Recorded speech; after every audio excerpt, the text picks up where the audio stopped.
ख्रिस्तामध्ये माझ्या प्रिय भाविकांनो, चमत्कार किंवा एखादं चिन्ह आपल्या जीवनामध्ये झालेलं असं कोणाला वाटत नाही. प्रत्येक माणसामध्ये ती तीव्र इच्छा असते, प्रत्येक माणसामध्ये ती उत्कंठा असते की कुठेतरी मला चमत्कार दिसावा, कुठेतरी परमेश्वराचं सामर्थ्य मला कशाने तरी स्पर्श व्हावा किंवा दिसावं असे प्रत्येक व्यक्तीला वाटत असते. परंतु अशा व्यक्तीवरती परमेश्वर जास्त भिस्त ठेवत नाही किंवा असा व्यक्ती परमेश्वराला जवळ नसतो.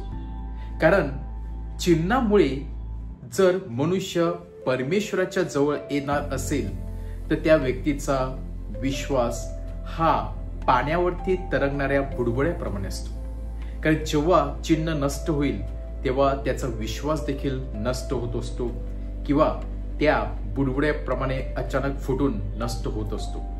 परंतु जी व्यक्ती जीवनामध्ये चमत्कार न पाहता, एखाद्या चिन्हाची अपेक्षा न करता किंवा एखाद्या गोष्टीची अपेक्षा न करता किंवा आशीर्वादाची देखील अपेक्षा न करता पूर्णपणे परमेश्वराच्या हातामध्ये स्वतःला झोकून देते, पूर्णपणे आपलं सर्वस्व परमेश्वराला अर्पण करते, ती खरी परमेश्वराची भक्त असते.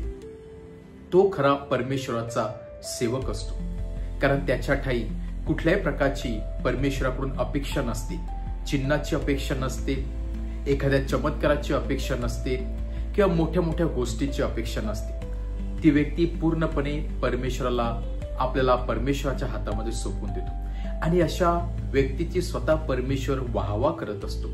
कारण ज्याप्रमाणे थोमाला प्रभू येशू ख्रिस्त सांगत आहे, जे चिन्ह न पाहता माझ्या मागे लागलेले आहेत, माझ्यावरती विसंबून आहेत आणि माझ्यावरती विश्वास ठेवलेला आहे, ते व्यक्ती खरोखर धन्य आहे.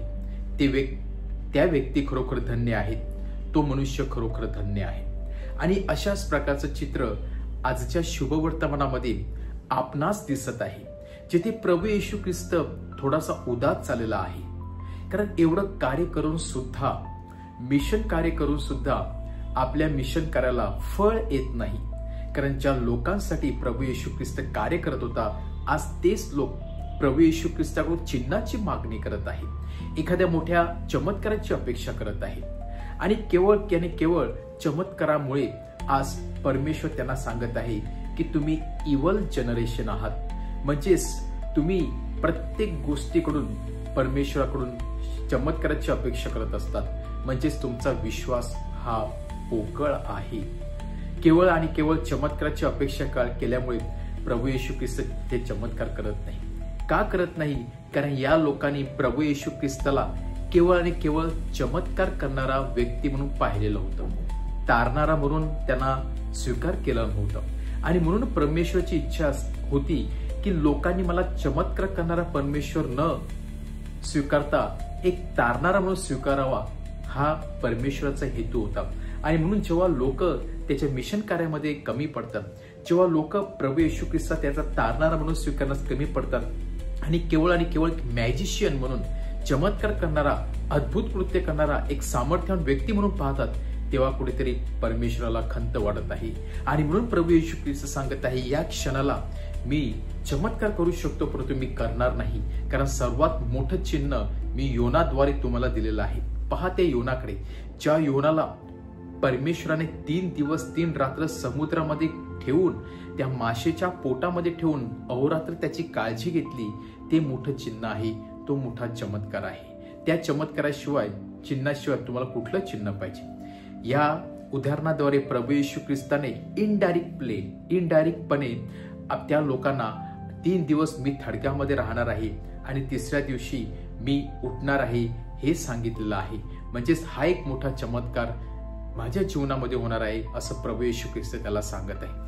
थोडक्यात सांगायचं तात्पर्य म्हणजेच आपण चमत्काराची अपेक्षा न करता, चिन्हाची अपेक्षा न करता, आपण पूर्णपणे आपले डोळे बंद करून पूर्णपणे परमेश्वराच्या हातामध्ये आपलं सर्वस्व अर्पण केलं पाहिजे.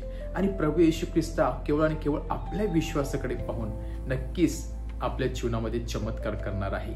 आणि म्हणून जीवनामध्ये कुठल्याही प्रकारचे चमत्कार न करता किंवा त्याची अपेक्षा न करता जेव्हा आपण आपलं जीवन परमेश्वराच्या हातात सोपवून देतो, तो खरा भक्त असतो. ती व्यक्ती खरी परमेश्वराची सेवक किंवा सेविका असते. आपण देखील परमेश्वराकडे सामर्थ्य मागूया की परमेश्वराने आपला विश्वास वाढवावा व चिन्ह आणि चमत्कारावरती विसंबून न राहता जे काही आपण करतो ते परमेश्वराच्या नावाने करावे व परमेश्वराला आपण जीवन अर्पण करावे. म्हणून परमेश्वराकडून सामर्थ्य व कृपा मागूया. आमेन.